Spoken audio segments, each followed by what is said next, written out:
there are, the energy of the planets is supporting certain movements and certain growth, certain developments, but it's also up to you to be able to get over yourself and make the right move. So that's what I was thinking, and why the neuroscience Mhm. aspect of what you do is also so important for executives and leaders. That's exactly why I brought it into my coaching practice, because I was already certified in the neuroscience coaching, which you're familiar with.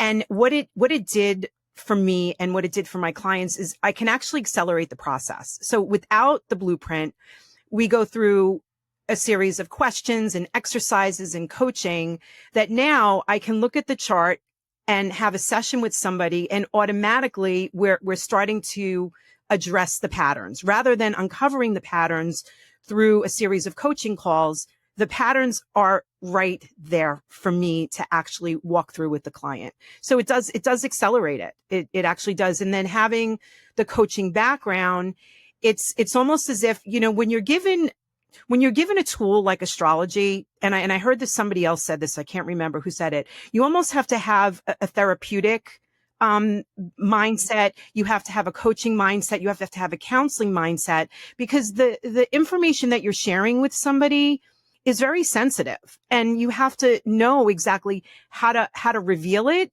and how to ask the right questions, because you could potentially be opening up trauma, to be honest with you. Yeah, that's true, especially when you get into the relationship areas and decisions that people make about relationships, and we've all been there. I mean, if you've lived long enough, you've had some relationships that didn't really work out. Or timing. And I know sometimes with the timing that I tend to pre-plan my calendar for the whole year, and as far as launches go and things like that. And then I remember there were some things that I planned that were not in alignment with the cycles for me. And I was like, oh, screw it. I'm just going to do it anyway. Like, how much of this is actually true?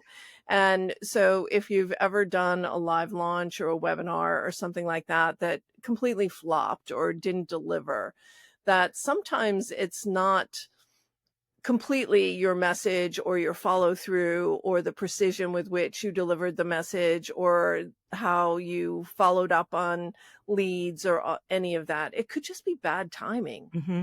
Exactly, exactly. So I plan my year that way, and that's what I do with my clients as well. So I had a client this year who had a Mercury retrograde in her, and for those of you who don't, Mercury is the planet of communications and thought, and it was moving backwards, which means it's a period of time where you want to reassess and reevaluate and review.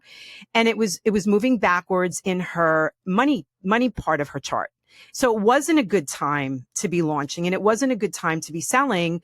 So we planned her vacation around that period. So that's when she took some downtime. So that's like a practical example of how you would use the cycles to inform when you want to be, moving forward, when you want to be pulling back, when you might want to be restructuring.